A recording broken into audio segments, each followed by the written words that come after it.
Brian. Tulisemia ni baba, sio Brian. Oh, baba. Mimi naitwa Toto. Na wewe? Just assume, sijali kitu. Ametoka Ushago, ako excited ile mbaya. Wow.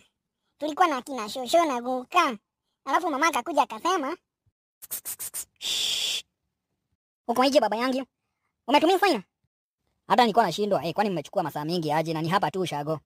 Kwanza baba amesema tuende. Amesema tupange vile tutaenda huko, umsalimie. In fact, ako excited sana na hii mapenzi yetu.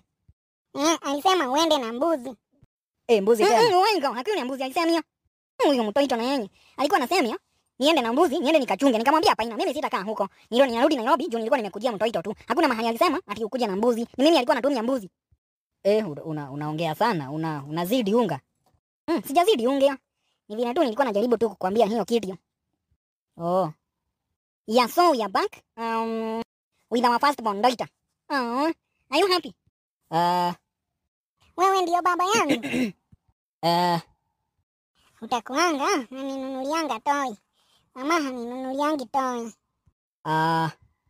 Si useme hata vizuri. Ukisema hivyo sasa, si hata mtoto mwenyewe atakuwa wiper. Na sio vizuri mtoto akuwa wiper.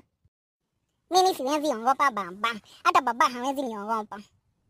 Shosho alisema, hapana baba wengi. Hebu tu excuse kidogo. Enda hapo sitting room. Haya. Ai, mtoto. Ako na miaka ngapi? Asio mtio. Usikuwe na wasiwasi. I will sort that out. I hope haujakulia moito. Ni vile mimi sijazoea hizo kelele. Huyu mtoto akona kelele, anaongea mob, anaongea sana. Hajai kuwa na father figure. So, wewe uchukue jukumu, ukuwe father figure. Umdiscipline mahali unaona akitoroka. Huyu ashatoroka huyu. Anyway, nakimbia hivyo nakuja. Doito, hebu kuja hapa mara moja.